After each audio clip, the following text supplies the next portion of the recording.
In Warframe, navigation is made easy thanks to your spaceship. By going to your center console and hitting E, or alternatively by going to your pause menu and hitting navigation, it will take you to the star chart. On its zoomed out view, you can easily access whichever planet you wish to go to, as long as you have access to that planet. So if you want to go to Earth, you can go there. Right-clicking will take you back to the zoomed-out view if you don't want to click Zoom Out.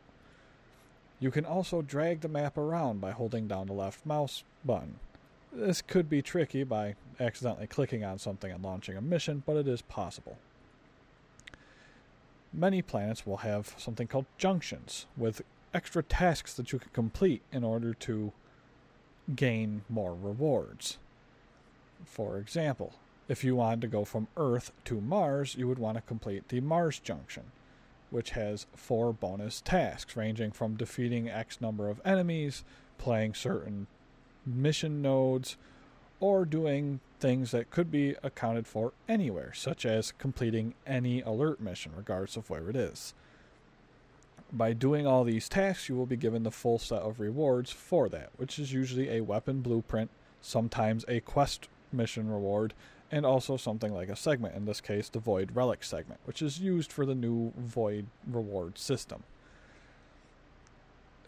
Convenient Leylines will guide you along paths to and from different planets so you can more easily see how things are connected, while still getting that beautiful view of the planet.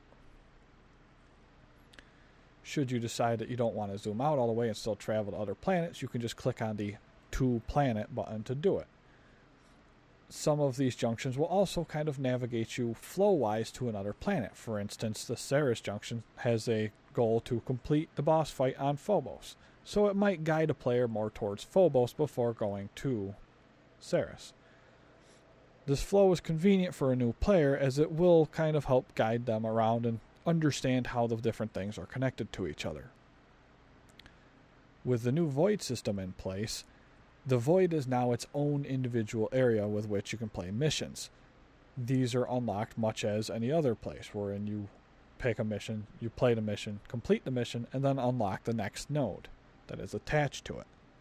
You can also see here really quickly that there is many different ways of getting into the Void, and not all of them are actually connected. One of the main reasons that you might want to actually complete different nodes is because of the alert system. Now, up in the top right here, you will have an alert panel. This is consistent of all the different types of little events that can happen. For example, the exclamation mark is actual alerts. These are one-time missions that you run to gain an award. For instance, completing this defense will get you 3,000 ferrite. Completing this survival mission will get you 300 plastids. All the information you need to know is displayed right here, including the reward, what type of mission, what type of enemy, both in symbol and usual word, and as well as the level range and planet in which it's located. Next up is your invasions. These are missions where enemies that shouldn't be in a spot are contesting to try to take the spot. In this case, we see Grenier and Corpus are fighting it out. Sides will generally offer you rewards, such as credits or resources, to compete in them for them. By completing these things 3 times, you will be eligible for the reward. Invasions can also be taken place by infested units, in which case you will compete in the process for the prize through just the one faction that's trying to repel the infested invasion. Next up is the Syndicate Alerts. These are your daily missions that can be done for syndicates to get a reward. For instance, this mission here will reward 2,070, whereas some of the higher ranked missions will provide more, such as 3,850 from the spy mission for Steel Meridian. These will count against your daily reward allotment, but it's a quicker way than just playing while wearing the sigil. Next up, we have the Void Fissures alert panel. This is tied into the new Void system and will be explained further in that video.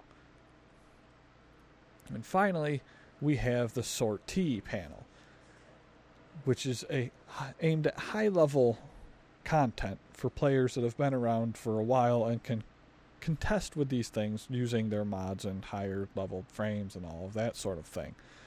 You will see here that mission starting levels are usually in the 50 to 60 range for enemies, and they only escalate from there. These hard missions aren't meant to be easy, and as such, the rewards will also play into that regard, giving you such things as a frame part or a lens with which you can use for the focus system. Also of note in the navigation system, on a planet-by-planet basis, in the bottom right, you can see a Extractor symbol. Looks a little bit like a little tractor of sorts. If you hover over this, you will find each item, resource-wise, that a planet has to offer,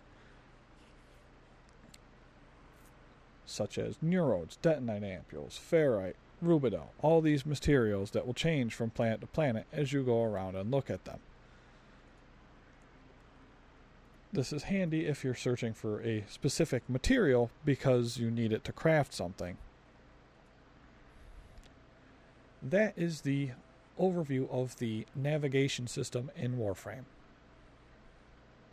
If you have any comments or questions, please feel free to leave a comment below, and I will do my best to get back to you and help in whatever ways I can.